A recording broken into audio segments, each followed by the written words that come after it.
Hello दोस्तों, unique classes की online class में आपका हार्दिक स्वागत है।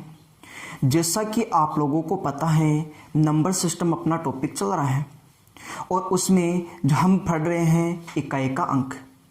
इकाई के अंक में हमने लास्ट क्लास में चर्चा की थी कि किसी भी संख्या का इकाई का अंक यदि 0 हो, 1 हो, 5 हो या 6 हो और उसके ऊपर कोई भी घात लगा दे, उसका इकाई का अंक सेम रहेगा।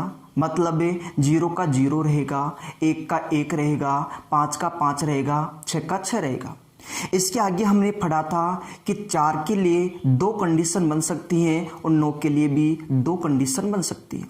4 के लिए यदि इकाई का अंक 4 है और उसकी पावर यदि सम है तो होगा 6 और यदि विषम है तो 4 का 4 रहेगा। इसी प्रकार 9 के बारे में हमने सीखा था कि यदि इकाई का अंक 9 है और उसकी पावर यदि लगा दी है सम के लिए होगा 1 और विषम के लिए रहेगा 9।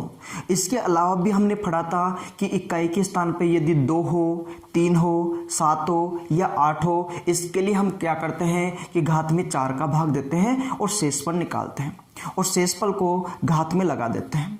और यदि शेषफल 0 आता है तो 0 के स्थान पे हम 4 का प्रयोग करते हैं। यहाँ तक की बात हमने पिछली क्लास में कर ली थी। आज हम इससे थोड़ा सा आगे बढ़ते हैं और कुछ और नए कॉन्सेप्ट सीखने की कोशिश करते हैं। किसी भी फैक्टोरियल का यदि कोई क्वेश्चन हो, उसमें इकाई का अंक ज्ञात करना हो तो किस तरीके से हम ज्ञात करते हैं, उसके बारे में आज जानने की कोशिश करते हैं। जैसे मान लीजिए कि आपके सामने एक छोटा सा क्वेश्चन है, बेसिक सा क्वेश्चन इस प्रकार से आ गया। क्वेश्चन है 1 factorial plus 2 factorial plus 3 factorial plus 4 factorial plus 5 factorial plus up to 100 factorial. अब इसमें आपसे पूछेगा बताइए इकाई का अंक क्या है। इसके बारे में बोलेगा कि इसका यदि सॉल्यूशन किया जाए और उस सॉल्यूशन में इकाई का अंक क्या रहेगा। तो ऐसे क्वेश्चनों को हम किस तरीके से करेंगे। एक क्वेश्चन में आपको अच्छे से कॉन्सेप्ट को जानना है, उसके बाद में आने वाले क्वेश्चनों को बड़ी आसानी से हम करेंगे और जल्दी जल्दी हम आंसर बताएंगे। सबसे पहली बात यह आती है कि फैक्टोरियल होता क्या है। फैक्टोरियल होता क्या है, जैसे मैं बात करूं तो यहाँ पे पहले हम बात करेंगे 1 फैक्टोरियल की। 1 फैक्टोरियल, इसका मतलब क्या होता है? इसका मतलब ये होता है 1 फैक्टोरियल का मतलब होता है 1, मतलब 1 फैक्टोरियल की जो वैल्यू होती है वो 1 ही होती है। आगे हम बात करें 2 फैक्टोरियल, इसका मतलब होता है कि आप सबसे पहले लिखोगे 2 और उसके बाद में लिखोगे 1। मतलब 2 से स्टार्ट करो और उल्टे गिनते लिखते जाओ और मल्टीप्लाई करते जाओ। तो यदि 2 गुणा 1 करोगे तो ये बनेगा 2। आगे बात करें 3 फैक्टोरियल, तो 3 फैक्टोरियल होता है, ये होगा 3 से स्टार्ट करना है, 3 मल्टीप्लाई 2 मल्टीप्लाई 1, इन तीनों संख्याओं का मल्टीप्लाई हो जाएगा 6 से, मतलब 3 फैक्टोरियल की वैल्यू होगी 6। इसी प्रकार हम आगे बढ़े तो यहाँ पे बात करेंगे 4 फैक्टोरियल। इसका मतलब होगा 4 से स्टार्ट करो, 4 मल्टीप्लाई 3 मल्टीप्लाई 2 मल्टीप्लाई 1, इन सब का मल्टीप्लाई करो, वो होगा 4 फैक्टोरियल, मतलब ये हो जाएगा 24। मतलब हम बोल सकते हैं कि 1 फैक्टोरियल का मान 1 होगा, 2 फैक्टोरियल का मान 2 होगा, 3 फैक्टोरियल का मान 6 होगा, 4 फैक्टोरियल का मान 24 होगा। ये हमें मुजबानी होना चाहिए। आगे हम बात करें तो 5 फैक्टोरियल को भी हम लिख सकते हैं। क्या लिखेंगे भाई? 5 गुणा 4 गुणा 3 गुणा 2 गुणा 1, और इन सबका यदि मल्टीप्लाई करेंगे तो ये आएगा 120। 5 फैक्टोरियल की जो वैल्यू होगी वो होगी 120। आगे हम बात करें तो बात करते हैं 6 फैक्टोरियल। 6 फैक्टोरियल का मतलब होगा 6 मल्टीप्लाई आगे लिखेंगे 5 गुणा 4 गुणा 3 गुणा 2 गुणा 1। तो मैं इसको ऐसे लिख दूँ आगे कि 6 फैक्टोरियल मल्टीप्लाई 6 मल्टीप्लाई 5 फैक्टोरियल, ऐसे भी तो लिख सकते हैं क्योंकि आगे चलेगा ये 5 फैक्टोरियल मतलब 5 गुणा 4 गुणा 3 गुणा 2। इसका मतलब हमें पता है कि इसकी वैल्यू कितनी होगी 120 होगी, और 120 का मल्टीप्लाई 6 से करेंगे तो कितना हो जाएगा 720 हो जाएगा। बस बात यहीं पे आपको समझनी है कि 1 का मान यदि 1 है, 2 फैक्टोरियल का मान 2 है, 3 फैक्टोरियल का मान 6 है, 4 फैक्टोरियल का मान 24 है, 5 फैक्टोरियल का मान 120। यहाँ पे लास्ट में क्या गया इक्का एक अंक 0।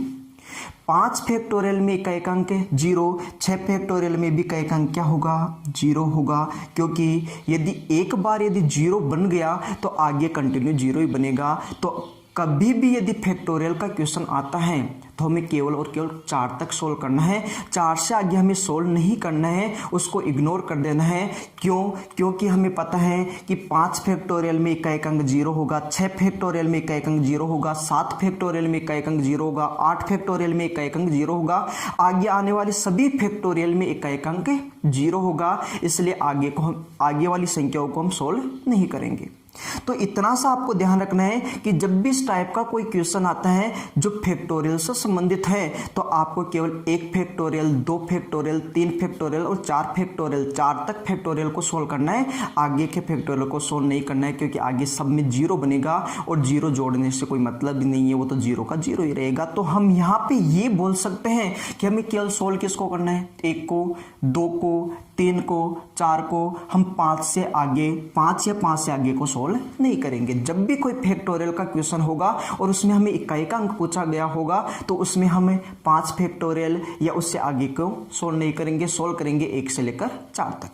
तो हमें केवल मतलब किससे है, 1 से, 2 से, 3 से, 4 से, 5 से कोई मतलब नहीं है, 6 से मतलब नहीं है, आगे वाली किसी संख्या से कोई मतलब नहीं रहेगा।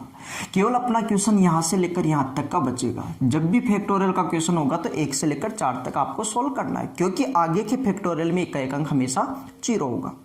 हमें पता है कि 1 फैक्टोरियल की वैल्यू 1 होती है, प्लस 2 फैक्टोरियल की वैल्यू 2 होती है, 3 फैक्टोरियल की वैल्यू 6 होगी, 4 फैक्टोरियल की वैल्यू होगी 24।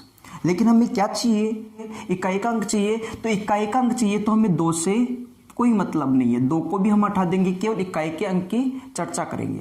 अब इनको सीधा सीधा ऐड करना है तो हम देखेंगे 4 और 6 10 से, और 2 12 और 1 हो जाएगा 13। तो 13 में इक्का एक अंक कितना बनेगा 3। इस 13 में जो इक्का एक अंक होगा 3 होगा। तो हम ये बोलेंगे कि यहाँ से लेकर इस क्वेश्चन की बात करें, तो इसका इक्का एक अंक कितना रहेगा 3 रहेगा। आगे चलते हैं और आइए अब देखते हैं इसका दूसरा क्वेश्चन। मान लो कि आपके सामने क्वेश्चन इस तरीके से पूछ लिया, क्वेश्चन है 1 फैक्टोरियल की पावर 1 प्लस 2 फैक्टोरियल की पावर 2 प्लस 3 फैक्टोरियल की पावर 3 प्लस 4 फैक्टोरियल की पावर 4 प्लस 5 फैक्टोरियल की power 5 plus up to 100 factorial की पावर 100। मान लीजिए आपके सामने इस प्रकार से क्वेश्चन आ गया, इसमें आपसे पूछ लिया इक्का एक अंक क्या होगा। अभी हमने सीखा है कि यदि कोई फैक्टोरियल का क्वेश्चन होगा तो हम केवल 1 से लेकर 4 तक के फैक्टोरियल को सोल्व करेंगे, उससे आगे के फैक्टोरियल को हम सोल्व नहीं करेंगे, क्योंकि 4 तक की 0 नहीं बनती है, आगे के सभी फैक्टोरियल में इक्का एक अंक 0 बनता है। तो यहाँ पे हम बात करें तो हम ये बोलेंगे कि हमें 5 फैक्टोरियल को सोल्व नहीं करना है, 6 फैक्टोरियल को सोल्व नहीं करना है, आगे के सभी फैक्टोरियल को हटा देना है। हमें केवल 1 से लेकर 4 तक मतलब है। यदि यहाँ पे हम बात करें 1 फैक्टोरियल की वैल्यू कितनी होती है 1 होती है, तो 1 की पावर कितनी होगी 1 की होगी। प्लस से यहाँ पे बात करें 2 फैक्टोरियल की वैल्यू होती है 2 और इसका हो जाएगा स्क्वायर। प्लस से आगे बात करें यहाँ पे है 3 फैक्टोरियल और 3 फैक्टोरियल की वैल्यू कितनी होती है 6 से, और इसकी पावर कितनी होगी 3। प्लस से यहाँ पे बात करें 4 फैक्टोरियल की वैल्यू कितनी होती है, तो हमें पता है 24 और 24 होती है, तो इसकी पावर कितनी होगी 4 होगी, आगे हमें लिखना नहीं है। जब फैक्टोरियल का क्वेश्चन आए तो 1 से लेकर 4 तक हमें संख्या लिखनी है। आगे बात करें तो हम ये बोल सकते हैं कि इससे तो हमें मतलब भी नहीं है, क्योंकि इकाइकांक ज्ञात करना है तो केवल और केवल हमें इकाइकांक ही देखना है। हम यहाँ पे देखें 1 की पावर 1 है तो ये क्या रहेगा, 1 ही रहेगा। 2 का स्क्वायर 4 होता है, प्लस यहाँ पे देखो 6 है, और हमने सीखा था पहली क्लास में कि जब भी इकाई के स्थान पे 0 आए तो 0 का 0 चाहे कोई भी घात हो, 1 का 1 है, 5 का 5 है और 6 का 6 होता है। तो यहाँ पे 6 है तो किसी भी घात पे 6 का क्या रहेगा, 6 ही रहेगा। आगे हम बात करें 4 के लिए हमने 2 कंडीशन पढ़ी थी। वो पहली क्लास में हमने ये सीखा था कि 4 की पावर या तो बनेगी ओड विषम संख्या या फिर 4 की पावर बनेगी सम संख्या। यदि विषम आता है तो 4 का 4 और यदि सम आता है तो 4 का होता है 6। ये भी हमने चर्चा की थी पिछली क्लास में। तो 4 की पावर 4 थी, ये क्या है, सम संख्या है और सम के लिए क्या होगा, 6 होगा। अब हमें सीधा सीधा इनको जोड़ना है तो हम ये बोलेंगे 6, 12, 16 और 1 17, तो इस सभी का योगफल 17 और 17 में इकाइकांक कितना है, 7। तो इस क्वेश्चन का जो अपना आंसर होगा, इस क्वेश्चन का जो इकाइकांक होगा वो होगा 7। आइए ऐसा ही एक और क्वेश्चन देखते हैं, इस बात को और अच्छे से समझते हैं और इसका एक एग्जाम्पल और लेते हैं। मान लीजिए आपके सामने इस प्रकार से क्वेश्चन पूछ लिया, 1 फैक्टोरियल की पावर 3 प्लस 2 फैक्टोरियल की पावर 3 प्लस 3 फैक्टोरियल की पावर 3 प्लस 4 फैक्टोरियल की power 3 plus up to 200 factorial की पावर 3।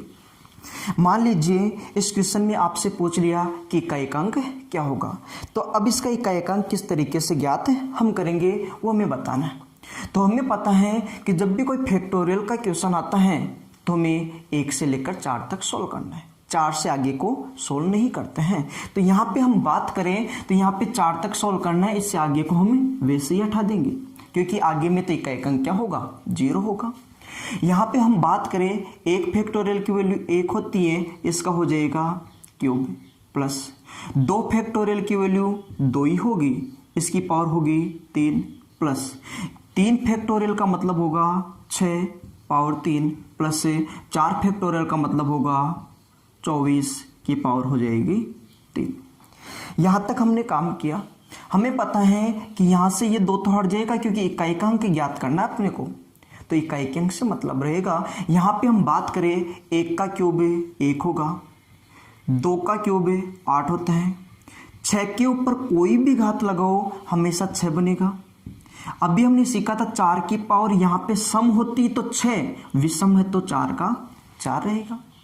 इन सबको जोड़ना है, यदि इन सबको जोड़ेंगे तो कितना होगा, 19 से। तो हम ये बोल सकते हैं कि इस क्वेश्चन का जो आंसर होगा 9। तो इस क्वेश्चन का जो आंसर होगा वो होगा 9, मतलब इसका इकाइकांक रहेगा 9। थोड़ा आगे बढ़ते हैं और इसका एक एग्जाम्पल और लेते हैं। मान लीजिए आपके सामने क्वेश्चन इस प्रकार से आ गया, 1 फैक्टोरियल की पावर 1 फैक्टोरियल प्लस 2 फैक्टोरियल की पावर 2 फैक्टोरियल प्लस 3 फैक्टोरियल की पावर 3 फैक्टोरियल प्लस 4 फैक्टोरियल की power 4 factorial plus up to 150 factorial की पावर 150 फैक्टोरियल। इसमें इकाइकांक हमें ज्ञात करना है कि इसका इकाइकांक क्या होगा। तो अभी हमने सीखा है कि जब भी कोई फैक्टोरियल का क्वेश्चन आता है तो हमें 1 से लेकर 4 तक को सोल्व करना है, 4 से आगे को सोल्व नहीं करना है, क्योंकि 5 फैक्टोरियल में इकाइकांक 0 होता है, 6 फैक्टोरियल में इकाइकांक 0 होता है, आगे आने वाले सभी फैक्टोरियल में इकाइकांक 0 होगा और इकाइकांक 0 है तो उसको लिखने से कोई मतलब भी नहीं है। यहाँ पे हम बात करें तो आगे से तो हमें कोई मतलब ही नहीं है, केवल हमें यहाँ तक सोल्व करना है। तो हमें पता है कि 1 फैक्टोरियल की वैल्यू होती है 1 और ऊपर भी पावर में है 1 फैक्टोरियल, वैल्यू कितनी होगी 1, प्लस 2 फैक्टोरियल की वैल्यू होगी 2 और ऊपर 2 फैक्टोरियल है तो ये भी 2 होगा। प्लस 3 फैक्टोरियल की वैल्यू होती है 6 और ऊपर भी 3 फैक्टोरियल मतलब ये भी 6 होगा, प्लस 4 फैक्टोरियल की वैल्यू होती है 24 और ऊपर भी कितना होगा 24 होगा। क्यों, इसको सोल्व करना अपने को। यहाँ पे हम बात करें तो हमें इस 2 से तो मतलब भी नहीं है, सीधा हम बोलेंगे 1 का कितना होगा 1, 2 का स्क्वायर कितना होता है 4, प्लस 6 के लिए हमेशा 6 और 4 की पावर सम, ये है सम और सम के लिए कितना होगा 6 होगा।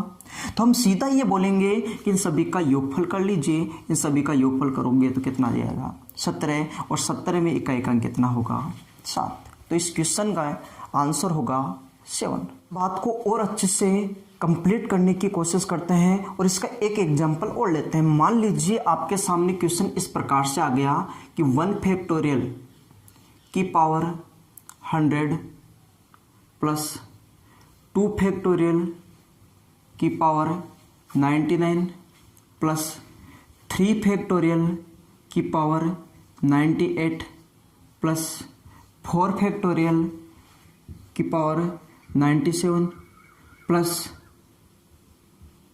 100 फैक्टोरियल की पावर 1। इसमें इकाइकांक हमें ज्ञात करना है, इसमें हमें इकाइकांक ज्ञात करना है। अभी तक हमने जो सीखा है उसमें ये सीखा है कि जब भी फैक्टोरियल का क्वेश्चन होता है हमें 1 से लेकर 4 तक को सोल्व करना है, 4 से आगे को सोल्व नहीं करना है, क्योंकि लास्ट में 0 बनेगी और 0 बनेगी इसका मतलब क्या होगा कि वहाँ पे उस 0 को लिखने की ज़रूरत नहीं पड़ेगी। तो हम 4 से आगे को सोल्व नहीं करेंगे, केवल यहाँ तक सोल्व करेंगे 1 से लेकर 4 तक। यहाँ पे हम बात करें 1 फैक्टोरियल का मतलब 1, तो इसकी पावर कितनी रहेगी 100 रहेगी, प्लस 2 फैक्टोरियल का मतलब 2 ही होगा, पावर कितनी रहेगी 99, प्लस 3 फैक्टोरियल का मतलब 6, पावर है 98, प्लस 4 फैक्टोरियल का मतलब कितना होगा 24 और पावर कितनी रहेगी 97। अब इसकी कैलकुलेशन हमें बनानी है। क्या हम सीधा ये बोल सकते हैं कि 2 नहीं लेना है, 2 को हम हटा सकते हैं सीधा।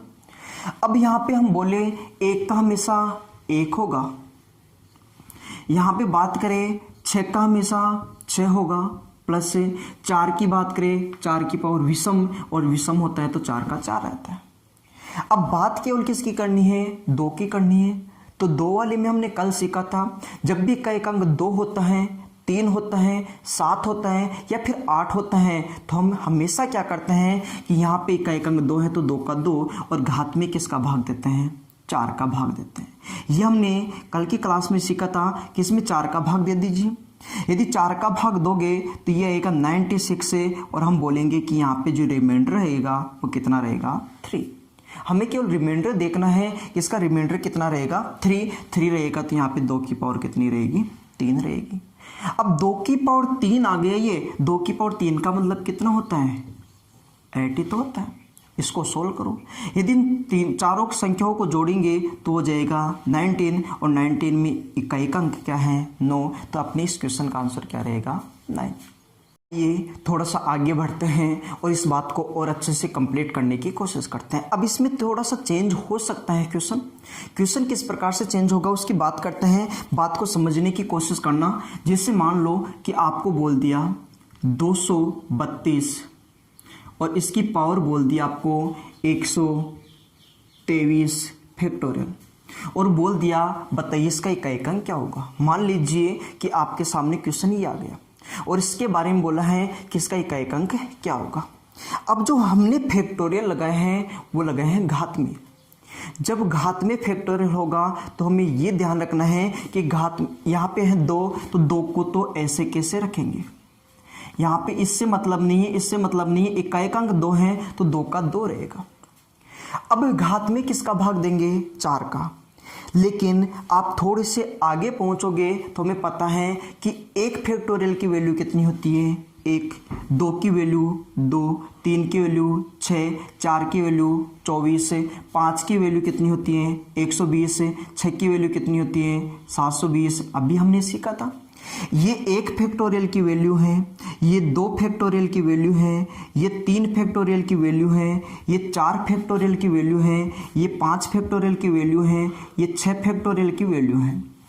हमें क्या करना है, जैसे घात में हमें 4 का भाग देना है, तो 123 फैक्टोरियल भी आगे कहीं ना कहीं आएगा जरूर, 123 फैक्टोरियल भी आएगा और इसकी वैल्यू भी कुछ ना कुछ होगी।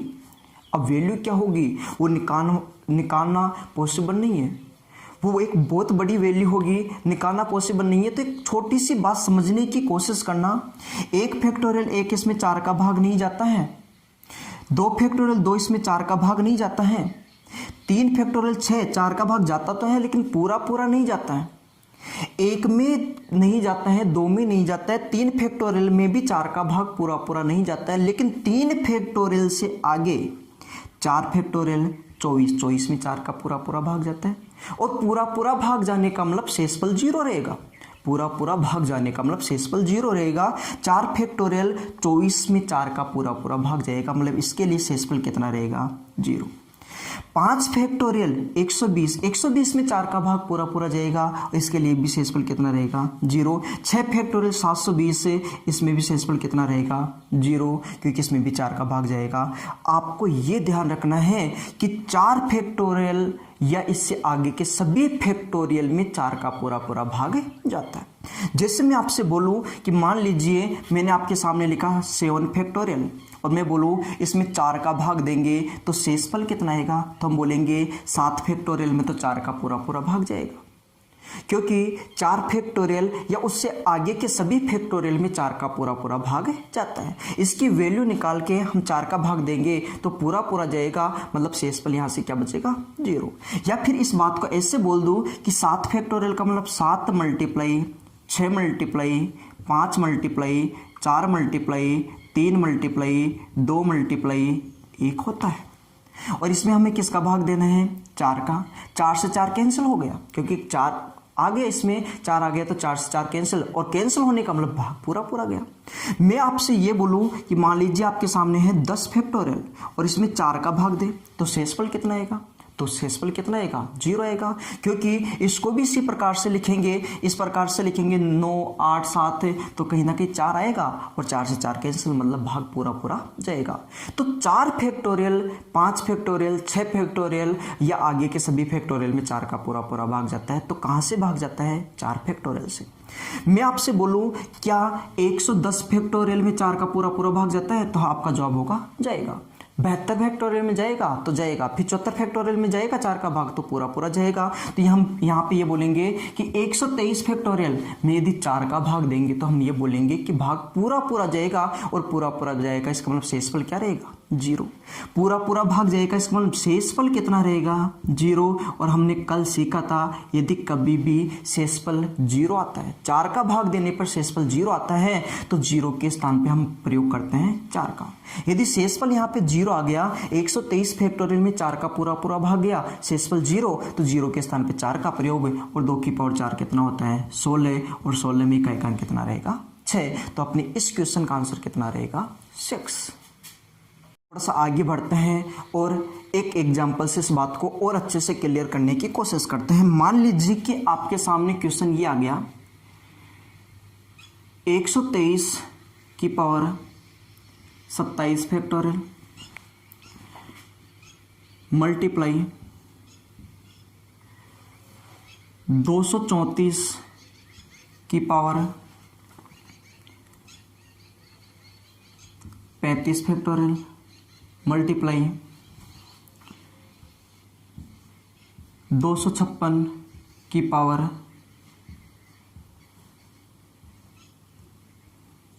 77 फैक्टोरियल में इकाइकांक ज्ञात कीजिए। मान लीजिए इस प्रकार से आपके सामने कोई क्वेश्चन आ गया, उसमें आपसे इकाइकांक पूछा है, तो अब आप इकाइकांक किस प्रकार से ज्ञात करेंगे।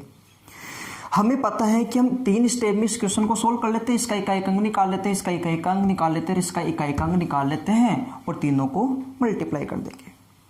हमें यहाँ पे ये पता है कि यहाँ पे देखिए कितना आ गया 3, तो सबसे पहले लिखेंगे 3। 27 फैक्टोरियल में 4 का भाग देना है, तो हमें पता है कि 4 फैक्टोरियल 5 फैक्टोरियल 6 फैक्टोरियल मतलब 4 से आगे के सभी फैक्टोरियल में 4 का पूरा पूरा भाग जाता है, और पूरा पूरा भाग जाएगा मतलब शेषफल क्या रहेगा 0, और 0 के स्थान पे हम किसका प्रयोग करते हैं 4 का। मल्टीप्लाई यहाँ पे देखिए कि क्या आ गया 4 आ गया, इसमें भी 4 का पूरा पूरा भाग जाएगा, 4 का पूरा पूरा भाग जाएगा, शेषफल आएगा 0, और 0 के स्थान पे हम किसका प्रयोग करते हैं, 4 का। मल्टीप्लाई यहाँ पे क्या है 6, तो 6, और इसमें यदि हम भाग देंगे 4 का तो पूरा पूरा जाएगा, तो 0 शेषफल, और 0 के स्थान पे किसका प्रयोग, 4 का प्रयोग। आगे सोल्व करें तो 3 की पावर 4 कितना होता है भाई, 81 होता है। 3 की पावर 4 81, 81 में इकाई अंक कितना रहेगा, 1 रहेगा। मल्टीप्लाई 4 की पावर सम, 4 की पावर सम मतलब 4 के लिए समघात के लिए कितना होगा, 6, 6 का हमेशा होगा 6, ये बात हमने सीखी है। इन सब का मल्टीप्लाई करेंगे, इन सब का मल्टीप्लाई करेंगे तो ये आएगा 36, और 36 में इकाई अंक कितना रहेगा, 6, मतलब अपने इस क्वेश्चन का आंसर रहेगा 6। आगे बढ़ते हैं और कुछ और एग्जाम्पल हम करते हैं। मान लीजिए आपके सामने क्वेश्चन इस प्रकार से आ गया, 1 multiply 2 multiply 3 multiply 4 multiply 5 multiply up to 77। इन सभी संख्याओं के मल्टीप्लिकेशन में इकाई के स्थान पे क्या आएगा, इकाई का अंक क्या होगा वो हमें बताना है। इन सभी संख्याओं के मल्टीप्लिकेशन में इकाई के स्थान पे क्या होगा हमें बताना है। अब आप ध्यान से देखो तो ये सारी की सारी संख्याएं लगातार संख्याएं, और लगातार संख्याओं में इकाई का अंक किस तरीके से हम ज्ञात करेंगे उसकी चर्चा हम करते हैं। आप हमेशा ध्यान रखना कि यदि आपको नजर आता है इकाई के स्थान पे 5, यदि आपको नजर आता है इकाई के स्थान पे 5 या फिर अकेला 5 आपको नजर आता है, और इस 5 का मल्टीप्लाई किसी भी, मैं यहाँ पे 2 जगह मल्टीप्लाई करूँ, 5 का मल्टीप्लाई या तो हो सकता है सम संख्या से, 5 का मल्टीप्लाई या तो होगा सम संख्या से या फिर होगा विषम संख्या से। यदि 5 का मल्टीप्लाई या तो होगा सम संख्या से या होगा विषम संख्या से, जब कभी भी 5 का मल्टीप्लाई सम संख्या से करते हैं तो इकाई के स्थान पे आता है 0। जब कभी भी 5 का मल्टीप्लाई किसी भी सम संख्या से करते हैं तो इकाई के स्थान पे हमेशा आएगा 0, और जब 5 का मल्टीप्लाई किसी विषम संख्या से करते हैं तो इकाई के स्थान पे आएगा 5। जैसे एग्जाम्पल के लिए मैं लूँ, मान लो इकाई के स्थान पे एक सम संख्या ले ली, क्या है 2, 5 का गुणा 2 से करेंगे 10, इकाई के स्थान पे क्या गया 0। यहाँ पे 4 लेंगे तो 5 गुणा 4 20, तो भी इकाई के स्थान पे क्या आएगा 0। यहाँ पे 6 लेते हैं तो 5 गुणा 6 30, तो भी इकाई के स्थान पे क्या आएगा 0। मतलब यहाँ पे कोई सम संख्या से यदि 5 का गुणा कर दे तो इकाई के स्थान पे हमेशा 0 आता है। यहाँ पे हम बात करें 5 का गुणा यदि विषम संख्या से, जैसे हम बात करें 1 से गुणा कर दे, तो यदि 5 का गुणा 1 से करते हैं 5 आएगा। यदि 5 का गुणा यदि हम 3 से कर दें तो ये आएगा 15, और 15 में इकाई अंक 5 होगा।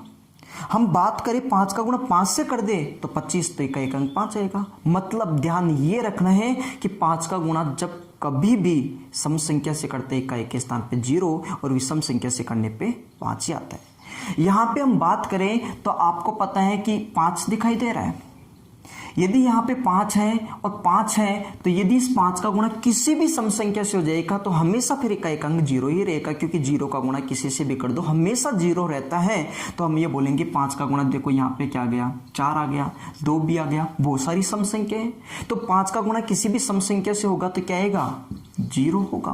तो इकाई के स्थान पे अब इस 0 का गुणा किसी से भी कर दो, आगे पीछे किसी से भी कर दो, क्या रहेगा 0 ही रहेगा। तो ध्यान रखना जब भी लगातार संख्या दी होती हैं तो उसका इकाई का अंक क्या होगा 0। जैसे मैं एग्जाम्पल के लिए आपको बोलूं कि मान लीजिए आपके सामने क्वेश्चन आ गया 41 multiply 42 multiply 43 multiply up to ये आ गया 57।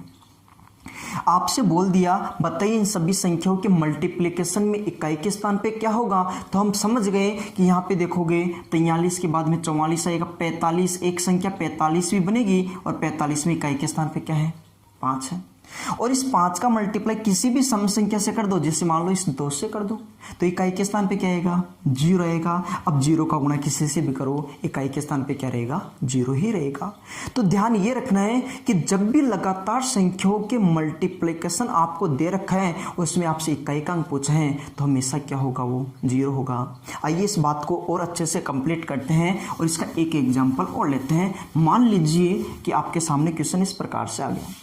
क्वेश्चन में दे रखा है 17 मल्टीप्लाई 18 मल्टीप्लाई 19 मल्टीप्लाई, इस प्रकार से ये संख्याएं चलती जा रही है। आगे चल रहा है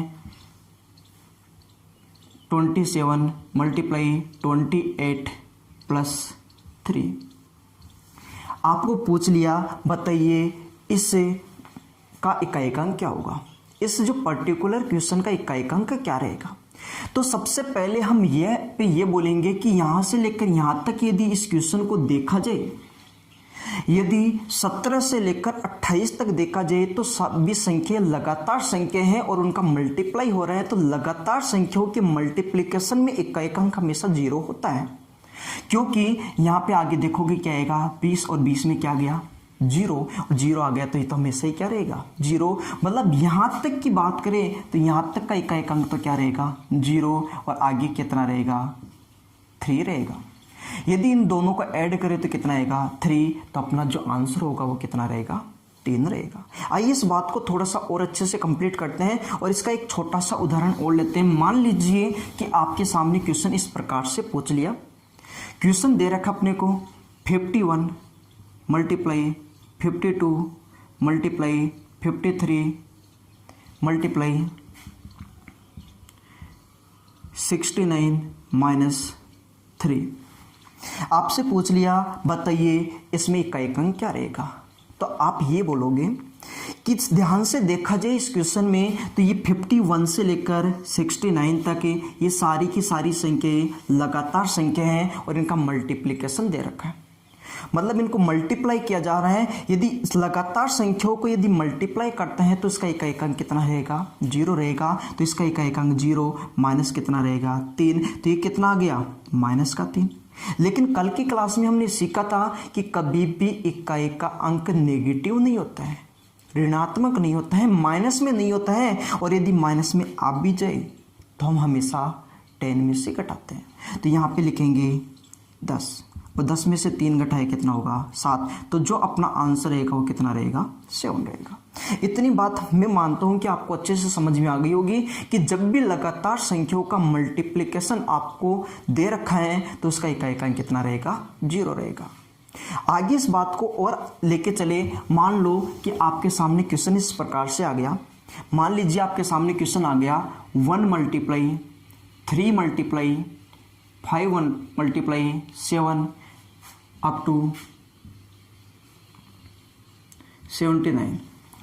अब आपसे बोल दिया, बताइए इन सभी संख्याओं के मल्टीप्लिकेशन में इकाई के स्थान पे कौन सा अंक होगा, इकाई के स्थान पे कौन सा अंक होगा।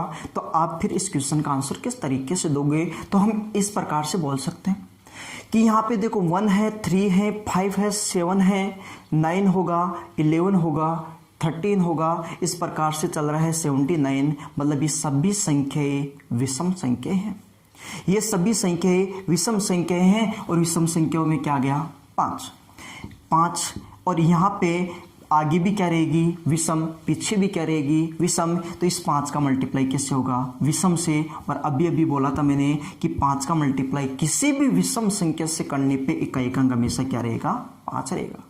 यदि सम से गुणा करते हैं 5 का तो 0, और 5 का मल्टीप्लाई विषम से करते हैं तो क्या रहेगा 5।